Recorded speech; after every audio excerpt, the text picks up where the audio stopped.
ሌሊቱ 8 ሰዓት ከ17 ደቂቃ ይላል። በቤት ውስጥ ያለው ጸጥታ ያስፈራል። ማርታ ትንፋሿን ውጣ በጨለማው ኮሪደር ውስጥ ግድግዳውን ተደግፋ ቆማለች። ልቧ ከሐሳቧ በላይ በከፍተኛ ፍጥነት ትመታለች። በኮሪደሩ መጨረሻ ላይ የሚገኘው ሁልጊዜም ተቆልፎ የሚውለው በር አሁን ቀስ ብሎ እየተከፈተ ነው። የቤቱ ሹፌር ካሊድ በሩ ላይ ቆሞ ወደ ውስጥ ይመለከታል። እሱ በዚህ ሰዓት መገኘት አልነበረበትም። ማርታ በጨለማ ውስጥ ሆና በዓይኗ ሰርቃ ወደ በሩ ስትመለከት ብርሃን በሌለው ባዶ ክፍል ውስጥ መሬት ላይ የወደቀ አንድ አካል ታያለች። ያ አካል አይንቀሳቀስም። በድንገት በሩ በኃይል ይዘጋል። ጸጥታው እንደገና ይነግሳል። ይህች ሌሊት የማርታን ሕይወት ለዘላለም ትቀይረዋለች። ይህን አስፈሪ ምስጢር አብረን ለመፈተሽ ቪዲዮውን ላይክ ማድረግዎን አይዘንጉ። ሰብስክራይብ አድርጋችሁ አብራችሁን ቆዩ። ማርታ ይህንን ስፍራ የረገጠችው በብዙ ተስፋና በከባድ ሕይወት ሸክም ነው። ከሀገሯ ኢትዮጵያ አቧራማ ከሆነችው የሰፈር መንደሯ ተነስታ ይህንን የባህር ማዶ ሰማይ ጠቀስ ሕንፃ ስትረግጥ በትንሿ ሻንጣ ውስጥ ይዛ የመጣችው ጥቂት የልብስ ስብስብ ብቻ አልነበረም። የቤተሰቦቿን የነገ ሕይወት ለመቀየር ትልቅ ቃል ኪዳን እንጂ። ከውጭ የሚነደው የአረብ ሀገር ኃይለኛ ፀሐይና በሕንፃ ውስጥ ያለው እጅግ ቀዝቃዛ አየር ሕይወቷን በአዲስ ምዕራፍ ምን ያህል የተለየና ከባድ እንደሆነ በግልጽ ያሳያታል። በዚህ ውድና በሚያስፈራ ቤተ መንግሥት ውስጥ ስትራመድ ወለሉ እንደ መስታወት ያንጸባርቃል። ነገር ግን በልቧ ውስጥ ለማንም የማትነግረው በቃላት ሊገለጽ የማይችል ጥልቅ ፍርሃት አለ። ይህ ስራ ለእሷ ሌላ አማራጭ ያለው ምርጫ አይደለም። ብቸኛዋና የመጨረሻዋ የሕይወት ገመድ ናት። ወደ ኋላ መመለስ፣ ባዶ እጅን ይዞ ቤተሰብን ማየት በጭራሽ የሚታሰብ አይደለም። ስለዚህ አንድ ከባድ ውሳኔ ላይ ደርሳለች። አካባቢዋን በዝምታ መላመድ፣ አይኖቿን አፍጣጭ ነገሮችን ላለማየት መሸፈን፣ ጆሮቿን የቤቱ ምስጢር ላለመስማት መድፈንና ከንፈሮቿን በዝምታ ለመቆለፍ ራሷ ቃል ትገባለች። ስራዋን ብቻ መስራት የእሷ ብቸኛ ግብ ይሆናል። ስራዋን በጠዋት በማለዳ ትጀምራለች። ቤቱን ታጸዳለች፣ ዕቃዎችን ቦታ ቦታ ታስቀምጣለች። የቤቱን እመቤት ማዳም ሊና በለስላሳ ፈገግታዋ ስታያት ማርታም አቀርቅራ በአክብሮት ትመልሳለች። ሁሉም ነገር የተለመደና ሰላማዊ ይመስላል። የመላምት ቤተሰቦች አንዳንዴ በዝምታ ውስጥ የሚደበቀው ጥቁር እውነት ከጩኸት በላይ የሚያደነቁር መሆኑን ማርታ ገና አልተረዳችውም። ቀኖቹ በሰላም ሲያልፉ ያ የቤቱ ጸጥታ ግን በውስጡ ከባድ ማዕበል አርግዞ ነበር። ይህ ማዕበል የሚፈነዳበት ጊዜ ሩቅ አልነበረ። የቤቱ ሰላምና ጸጥታ ግን ሙሉ በሙሉ የውሸት ነው። ፀሐይ ጠልቃ የአረብ ሀገሯ ከተማ በደማቅ መብራቶች ስታሸበርቅ የዚህ ግዙፍ መስታወት ፎቅ ትክክለኛና አስፈሪ ገጽታ መታየት ይጀምራል።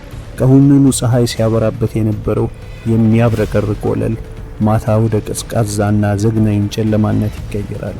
ውድ ተመልካቾቻችን እናንተ ብትሆኑ ማንም በሌለበት ጭር ባለ ትልቅ ፎቅ ውስጥ እኩለ ሌሊት ላይ የማታውቁት የእግር ኮቴና የሰቆቃ ድምፅ ብትሰሙ ምን ታደርጋላችሁ? ማታ ማታ ሁሉም ሰው ወደ መኝታው ሲያመራ እና ቤቱ በከባድ ዝምታ ሲዋጥ ማርታ ያልተለመዱ ድምጾችን መስማት ትጀምራለች። መከፈት የሌለበት በኮሪደሩ መጨረሻ ላይ ያለው የተቆለፈ በር ሲንኳኳ፣ መኖር የሌለባቸው ከባድ የእግር ኮቶች በጨለማው መተላለፊያ ላይ ሲያስተጋቡ ይሰማታል። ከማንም በላይ ደግሞ እንቅልፍ የሚነሳት ከግድግዳው ጀርባ ታፍኖ የሚሰማው የሰው ልጅ የለቅሶ ድምፅ ነው። ቀዝቃዛው የኤሲ አየር አጥንት ድረስ ሲዘልቅ ፍርሃት በማርታ ደም ውስጥ ይረጫል። በብርድ ልብሶቿ ተሸፍና ንጋትን በጭንቀት ትጠባበቃለች። ይህ አስፈሪ ድምፅ እረፍት ሲነሳት ማርታ ድፍረቷን ሰብስባ የቤቷን እመቤት ማዳም ሊናን ለመጠየቅ ትወስናለች። ማዳም ሊና ሰፊው ሳሎን ውስጥ በተንደላቀቀ ወንበር ላይ ተቀምጣ ጸጥታን በተላበሰ ሁኔታ ሻይ እየጠጣች ነው። ማርታ እየተንቀጠቀጠች ድምጿን ዝቅ አድርጋ ሌሊቱ የለቅሶ ድምፅና የእግር ኮቴ ትጠይቃታለች። ማዳም ሊና ሻይዋን ጠረጴዛ ላይ ታስቀምጥና ሹል አይኖቿን በማርታ ላይ ትተክላለች። ፊቷ ላይ ያንን ለስላሳ ነገር ምንም እውነት የሌለበትን ቀዝቃዛ ፈገግታ ታሳያታለች። ምንም የሚጨንቅሽ ነገር የለም ትላታለች። ቀጣዩ ምሽት ይደርሳል። አየሩ ከወትሮ ይበልጥ ቀዝቅዟል። የህንጻው ጸጥታ ደግሞ እንደ መቃብር ያስፈራል። ማዳም ሊና ከተናገረችው አጭር ቃል በኋላ ማርታ ዛሬ አይኗን አልከደነችም። የልብ ምቷ ከሐሳቧ በላይ እየጮኸ በጨለማው መኝታ ክፍሏ ውስጥ ትንፋሿን አፍና ትጠብቃለች። ሰከንዶችን በጣቷ ትቆጥራለች። ግድግዳው ላይ ያለው ሰዓት ሌሊቱ 8 ሰዓት ከ17 ደቂቃ መሆኑን ያሳያል። በድንገት የብረት ቁልፍ ሲከፈት ይሰማታል። ያ ሁል ጊዜም በከባድ ቁልፍ የሚዘጋው ማንም የማይቀርበው በኮሪደሩ መጨረሻ ላይ ያለው በር ቀስ ብሎ ሲከፈት ድምፁ ያስተጋባል። ውድ ተመልካቾቻችን፣ ማንም ሊገባበት የማይፈቅድለት ብርሃን የሌለው በዚህ ምስጢራዊ ክፍል ውስጥ በዚህ እኩለ ሌሊት ማን ሊገኝ ይችላል ብላችሁ ታስባላችሁ? ማርታ በባዶ እግሯ ቀስ እያለች ከክፍሏ ትወጣና ከግድግዳው ጥግ ተለጥፋ አጮልቃ ትመለከታለች። የቤቱ ሹፌር ካሊድ በሩ ላይ ቆሟል። ካሊድ በዚህ ሰዓት በህንፃ ውስጥ መገኘት አልነበረበትም። እንደ ወትሮ ምንም አይነት ቃል አይተነፍስም። ዝም ብሎ ወደ ክፍሉ ብቻ ይመለከታል። ማርታም በፍርሃት እየተንቀጠቀጠች የተከፈተው በር ስንጥቅ ውስጥ አይኗን ትሰዳለች። ለቅጽበት ወደ ውስጥ ስታይ ምንም አይነት መስኮትና ብርሃን የሌለው አየር የሚያጥር ድቅድቅ ጨለማ ክፍል ይታያታል። አንዳች ነገር ግን መሬት ላይ አለ። በደንብ ስታስተውል መሬት ላይ የተዘረረ ፈጽሞ የማይንቀሳቀስ የሰው አካል ትመለከታለች። ያቺ የታፈነች የለቅሶ ድምፅ ባለቤት እዛ ቀዝቃዛ ወለል ላይ ወድቃለች። የማርታ ደም ይረጋል። ትንፋሿ በጉሮሮ ላይ ይቆማል። ወዲያውኑ ካሊድ በሩን በከፍተኛ ኃይል ይዘጋዋል። ቤቱን እንደገና ወደ አስፈሪ ዝምታው ይመለሳል። ወደ ክፍሏ ስትመለስ እግሮቿ መሬት ላይ መግረጥ ያቅታቸዋል። ይህ ግዙፍ የመስታወት ሕንፃ በውስጡ ስንትና ስንት ያልተሰሙ የሰቆቃ ታሪኮችን አምቆ እንደያዘ ታስባለች። የካሊድ ዝምታ፣ የማዳም ሊና የውሸት ፈገግታ፣ የቤቱ ፍጹምነት ሁሉም ዘግናኝ እውነታን ለመሸፈን የተሰሩ ጭምብሎች መሆናቸውን ትረዳለች። የመላምት ቤተሰቦች ይህች ሌሊት የማርታን የዋህነት ለዘላለም የቀየረች እና ከሚያብረቀርቀው መስታወት ጀርባ ያለውን የጭካኔ ዓለም ያሳየች ወሳኝ አጋጣሚ ናት። ጠዋት ሲነጋጋ የትናንትናው ዘግናኝ ሌሊት ፈጽሞ ያልነበረ ይመስላል። የሚያቃጥለው የአረብ አገራት ፀሐይ በሰማይ ጠቀስ የመስታወት ሕንፃዎች ላይ ሲያርፍ ከተማዋን በደማቅ ብርሃን ታብረቀርቃለች። በቤቱ ውስጥ የጠዋት ቁርስ በልዩ ሁኔታ ተዘጋጅቷል። የጋዋ የአረብ አገር ቡናና የጣፋጭ ምግቦች ጠረን የቤቱን አየር ሞልቶታል። ማዳም ሊና እንደ ወትሮዋ ሙሉ በሙሉ ተውባ ያንን ፍጹምና የተረጋጋ ፈገግታዋን ፊቷ ላይ ለጥፋ ጠረጴዛው ጫፍ ላይ ተቀምጣለች። የቤቱ ሹፌር ካሊድም ምንም እንዳላጠፋ ሰው መኪናውን ውጭ እያጸዳ ነው። ውድ ተመልካቾቻችን፣ የሰው ልጅ ፊት እንዴት እንዲህ የጭካኔን ጥልቀት በሚያምር ፈገግታ ሊደብቅ ይችላል ብላችሁ ታስባላችሁ? ከውጭ የሚታይ ሁሉም ነገር ፍጹምና እንከን የለሽ ነው። የሚያብረቀርቀው ወለል፣ የተንደላቀቀው ኑሮ፣ የቤቱ ጸጥታ። ነገር ግን ማርታ አሁን እውነታውን በሚገባ ተረድታለች። ከዚህ አስመሳይ ፍጹምነት ጀርባ ያለውን ጥልቅ ስንጥቅ በግልጽ ታየዋለች። የማዳም ሊና ስስ ፈገግታ አሁን ለሷ የሰላም ምልክት ሳይሆን የክፋት መሸፈኛ ጭንብል መሆኑን አውቃለች። ያ በፀሐይ ብርሃን የሚያብረቀርቀው የመስታወት ፎቅ የንጹሃንን እንባና ሰቆቃ አውጦ የያዘ ዘመናዊ መቃብር መሆኑን ተገንዝባለች። የማርታ ልብ በከባድ ጭንቀት ሲወጠር ይውላል። ስራዋን ስትሰራ እጆቿ ይንቀጠቀጣሉ። ቤተሰቦቿን ከድህነት ለማውጣት የገባችውን ቃል፣ ትናንት ሌሊት ያየችው ዘግናኝ እውነት በውስጧ ከፍተኛ ጦርነት ይፈጥራል። ነገር ግን ያቺ በጨለማ ውስጥ የተጣለች ነፍስ እረፍት ነስታታለች። በመጨረሻም ማርታ አንድ ከባድ ውሳኔ ላይ ትደርሳለች። የመላምት ቤተሰቦች ማርታ ዛሬ ሌሊት በክፍሏ ውስጥ ተደብቃ ላለመጠበቅ ቆርጣለች። ዛሬ ማታ እውነቱን ፊት ለፊት ለመጋፈጥ ወደዚያች የሞት ሽታ ወዳለባት ጨለማ ክፍል በድፍረት ልትጓዝ ነው። የወሰደችው እርምጃ ሕይወቷን አደጋ ላይ እንደሚጥል ብታውቅም ከእንግዲህ ዝምታን መምረጥ አልቻለችም።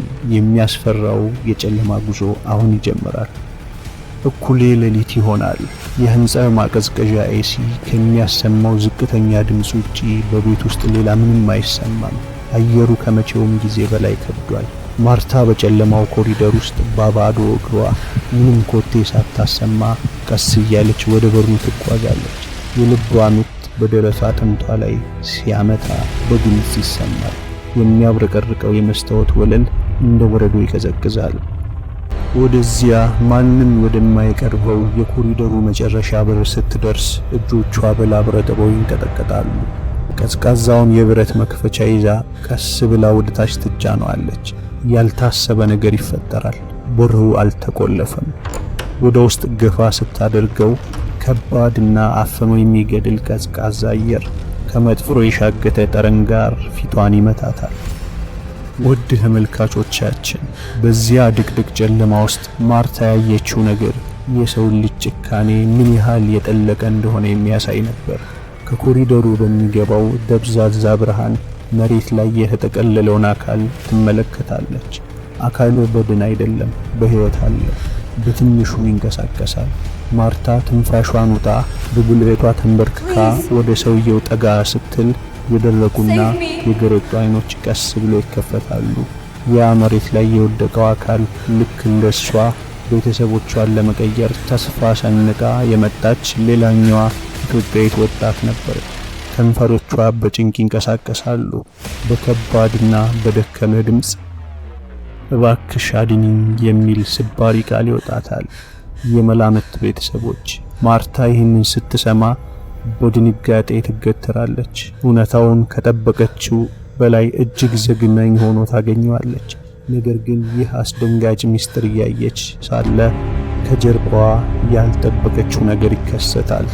የማትፈልገው ሰው ቆሟል። በዚያች አጭርና አስፈሪ ቅጽበት የልብ ምት በደረቷ አጥንቷ ላይ ከማቆሙ በፊት ከኋላዋ በጨለማው ኮሪደር ላይ ቀዝቃዛ የእግር ኮቴ ይሰማል። ኮቴው ቀስ እያለ ወደ እሷ ይጠጋል። ማርታ በድንጋጤ በነበረችበት ትገተራለች። መተንፈስ እንኳን ያቅታታል። ደሟ በስሮቿ ውስጥ ሲረጋ ይሰማታል። ቀስ ብላ ወደ ኋላ ስትዞር የኮሪደሩ ደብዛዛ ብርሃን ያረፈበት አንድ ጥላ ቆሟል። ማዳም ዲና ናት። አሁን ፊቷ ላይ ያ የዘወትሮ ለስላሳና የተረጋጋ ፈገግታ የለም። አይኖቿ ውስጥ ያለው የጭካኔና የቀዝቃዛነት ስሜት አጥንት ድረስ ሰልቆ ይገባል። አየሩን በሚሰነጥቅ ከባድ ጸጥታ ውስጥ ማዳም ዲና ዝቅ ባለ ግን የሞት ፍርድ በሚመስል ድምፅ ይህንን ማየት አልነበረብሽም አለቻት። ከባድ፣ ጥልቅ፣ የመጨረሻ የሆነ ጸጥታ በኮሪደሩ ላይ ይሰፍናል። ማርታ በዚያች አስፈሪ ሰከንድ ውስጥ የሕይወቷን እጅግ ዘግናኝ እውነት ትረዳለች። ይህ የሚያብረቀርቅ የመስታወት ፎቅ መኖሪያ ቤት ሆኖ አያውቅም። የሀብትና የድሎት ተምሳሌትም አልነበረም። ይልቁንም መውጫ የሌለው የንጹሕ ነፍስ የሚቀበርበትና ህልም የሚቀጭበት ዘመናዊ ወጥመድ ነው። አሁን ደግሞ እሷ ማወቅ የሌለባትን ትልቅ ጥቁር ሚስጥር አውቃለች። ወደ ኋላ መመለስ ፈጽሞ አይቻልም። ውድ ቤተሰቦቻችን፣ ስንቶቹ ኢትዮጵያውያን እህቶቻችን ናቸው የተሻለ ህይወት ፍለጋ ሄደው በእነዚህ ምርብ በሚመስሉ ግን ዘግናኝ ግድግዳዎች ጀርባ ድምጻቸው ታፍኖ የቀረው? የዚህች ወጣት ማርታ ዕጣ ፈንታ አሁንስ ምን ይሆን? ያቺ በሩን ከፍታ ሚስጥርን ያየችበት ሌሊት የራሷን የነጻነት በር ለዘላለም የዘጋችበት ሌሊት ይሆን?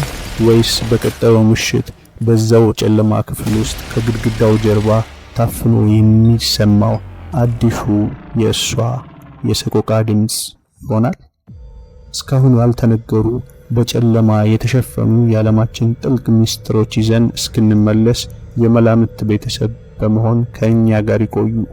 ብርሃን በሌለበት ስፍራ ሁልጊዜም እውነትን እንፈልጋለን። የሰላም ጊዜ ይሁንላችሁ።